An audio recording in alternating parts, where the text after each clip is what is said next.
Hey, welcome. We're doing session 13, Woo-hoo. right? I'm here, Chris Costanza. We're talking about the HIP, the Hospital Indemnity Program.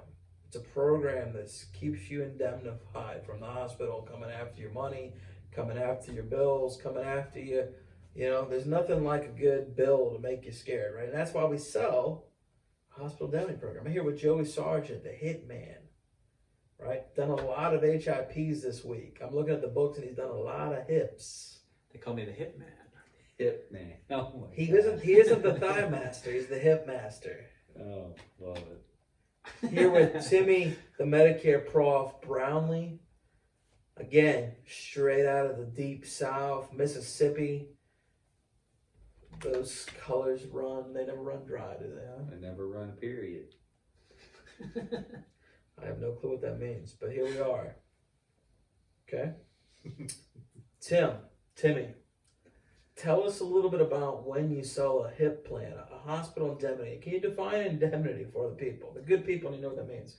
How do you define it, and why do you sell, and when do you sell a HIP plan for a Medicare client, and what are the carriers you like to use? Well, let's start with your first question. Indemnity, the very concept of indemnity is restoration. You get a bill, you get a flat sum. They're going to give you a flat sum for whatever it is according to what you have. Typically, I like to sell hospital indemnity plans to my Medicare Advantage clients. For example, first 5 days in the hospital, you're paying $250 to $300 for the first 5 days, but you don't have anything after that. So what I like to do is I like to give a hospital indemnity plan for days 1 through 5 for $300. Takes care of that, knocks that bill out. For my Medicare supplement clients, you could say there are a lot of things associated with going to the hospital that aren't going to be necessarily related to Medicare. You got to feed your dog, you got to take care of your lawn, you got to make sure that things are in order around your house, so when you finally get out of the hospital, you're not having to spend so much time getting your life back in order. So most of your HIPs are going to Medicare Advantage clients. Most of them. Do you ever not sell a HIP to Medicare Advantage? Once or twice. You always want to promote it. You always want to push offer it. it. It's just really important that you make sure they have that. What about a cancer plan? Do you have that also? Absolutely. And the best part about a lot of hospital indemnity plans is they come with a $2,500 cancer rider. It's not as good as your average cancer plan, but it's there. It's adding a little bit extra coverage. It's really cheap. You can get a cancer plan that covers you for $20,000. They give you a $20,000 check if you happen to get cancer, right? Exactly. And it's not to make your body any better. What it does is make your lifestyle better. If your wife has to take off work, you're not going to take off work. You have to have a hotel cost. Maybe you got to go drive down to St. Louis for a specialist. Maybe you got to go down to Houston because it's a specific type of cancer, right? You don't know when you're going to need that $20,000 check, right? So that's what insurance is for. It's to mitigate against the risk.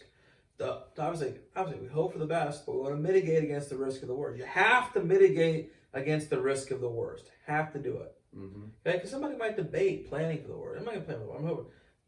Presumption says don't mitigate against the worst. You have to mitigate against the worst possible scenario. Okay, so Joey, tell us about when do you sell the HIPs, the cancer products, the extra stuff.